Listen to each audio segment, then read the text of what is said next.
the Yukon Quest. It is unforgiving and treacherous and as challenging as it is life-threatening. And still, this sled dog race has been regularly scheduled every February since 1984 to run between Fairbanks, Alaska and Whitehorse, Yukon.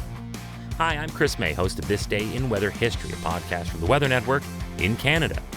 During the 2006 edition of this race, brutal weather trapped 5 Yukon Quest mushers and their dogs on Eagle Summit. This Day in Weather History. With the point of this race to be run against some of the harshest winter conditions known to humankind along a punishingly difficult trail and with very limited support allowed for the competitors, the Yukon Quest is considered the most difficult sled dog race in the world, or even the toughest race in the world. But you have to admit, the course they follow is the coolest for any race of its kind. The route itself is designed to follow that of the historic 1890s Klondike Gold Rush, the mail delivery and transportation lines between Fairbanks, Dawson City, and Whitehorse. So this is as much a historical journey as it is a sled dog race. Along this historic and picturesque route runs frozen rivers over 4 mountain ranges and through isolated northern villages. Racers cover over 1,000 miles, that's over 1,600 kilometers or more. Now, because of its unique start timing, the Quest is a colder race and is run on shorter solar days and through longer, darker nights as a result. And because of this, temperatures commonly drop as low as into the minus 50s Celsius. Winds are sustained at close to 80 kilometers per hour or more at higher elevations. This is a tough haul, man.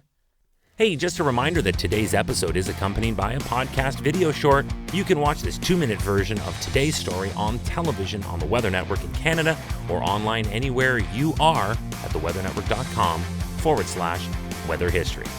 They're shot right here in my podcast recording studio, and it will include photos and, where possible, video from this Yukon Quest, from when it happened in history. So after you listen to the rest of this episode right here, be sure to check it out. It's the podcast video short. Okay, now, on to the 2006 race. On February 12th, 2006, this day in weather history, brutal weather was responsible for trapping and stranding 5 Yukon Quest mushers and their team on Eagle Summit.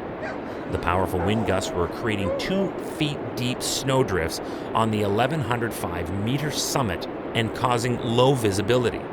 So now these racers were stuck on a mountain ledge, and their area for waiting it out is now knee-deep in snow.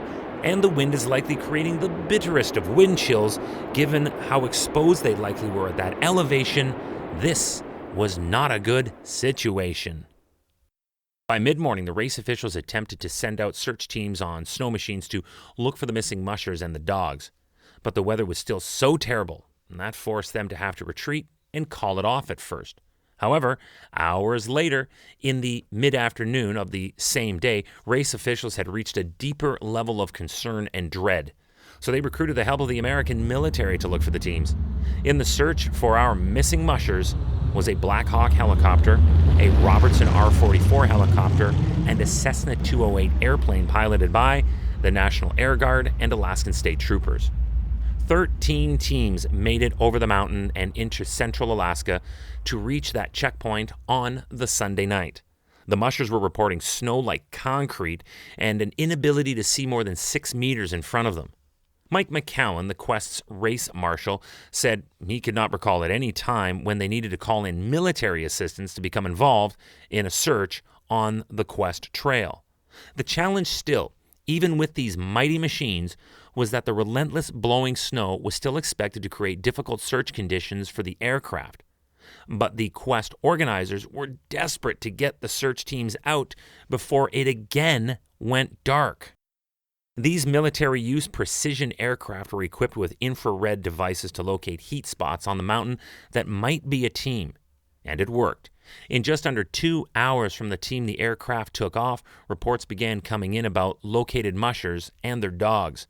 By one account, Kathleen McGill, the Quest's head vet, had said, quote, "These dogs did a whole lot better than the mushers did," end quote. Sounds about right.